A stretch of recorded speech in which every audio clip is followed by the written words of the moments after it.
These people aren't just rich, they're crazy rich. There was never a realistic thought in my mind that was like a kid from Melbourne with this face who's Asian can make it on screen in Hollywood. That's just, you don't even think of that.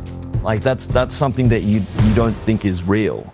Australian actor Chris Pang is best known for his roles in Crazy Rich Asians and Tomorrow When the War Began. It's time to go to war. There were always times where you didn't feel good enough, right? Just because of the way you looked.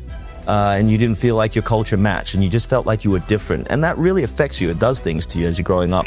Chris grew up when diversity on the big screen was rare. Not being validated through pop culture and seeing your image represented, it's tough, especially as a teenager in your formative years. I had to start watching Asian films from Hong Kong. And so when I saw movie stars like Andy Lau and Tony Leung and Chow Yun-fat, those guys became my heroes. In 2018, he became a household name after starring as Colin Khoo in Crazy Rich Asians, which made history as the first Hollywood film with an all-Asian cast in 25 years. Married life? Not yet, too early. I think it didn't really hit me what we had done until the premiere.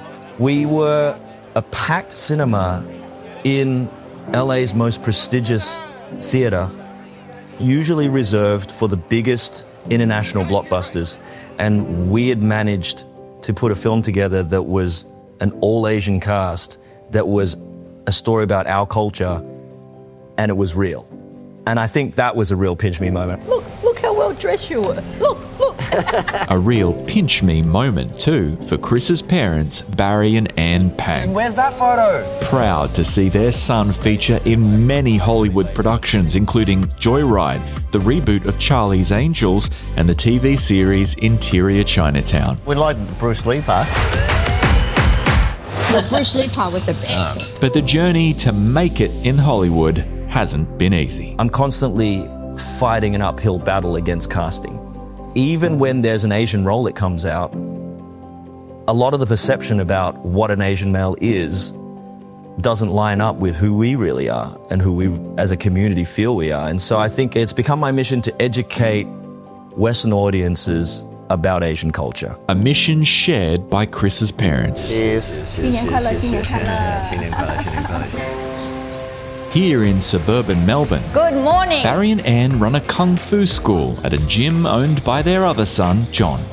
The Barry Pang Kung Fu School was one of the first to bring the Chinese martial art kung fu to Australia. When you're punching, tighten up your core. It's the one thing the Western world really respected about China, right? The Kung Fu. I can just hit from there. We used to get phone calls of people wanting to learn. They said, why do you want to learn Kung Fu? And they said, I want to be Bruce Lee. I said, you mean you want your Kung Fu to be as good as Bruce? No, I want to be Bruce Lee. The same year Barry established the school and began her martial arts training.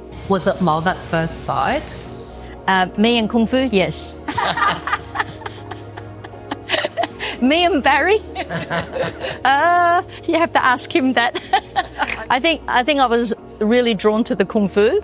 And then Barry was very clever. He brought out his nunchakus. Ginger Barry, he brought out his tompers. Both Barry and Dan have taught martial arts to young Australians for decades. Bend the knee. And are passionate advocates for giving back to the community. Good. We feel to be part of it, we've got to contribute something, and also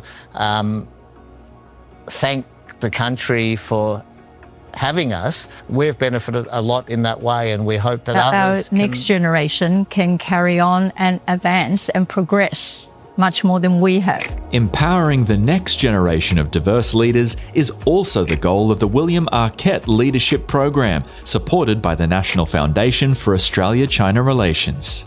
William Ah Ket himself was a trailblazer. As Australia's first barrister of Chinese heritage, he was also an advocate against discriminatory policies of the time. The program aims to upskill emerging Chinese Australian leaders from diverse backgrounds and professions, empowering them to advocate for their communities. Chinese Australians are still somewhat underrepresented at the very senior levels of business, government and politics and the public service. Among the things we're seeking to do is to have programs that foster leadership. In Barry and Ann's own leadership work, they've looked for ways to build bridges between cultures. what we were trying to do to introduce an Asian sport like the Kung Fu, but also be involved in Western sports like horse racing, AFL football, cricket. Their second son, John, has embraced this philosophy as a gym owner.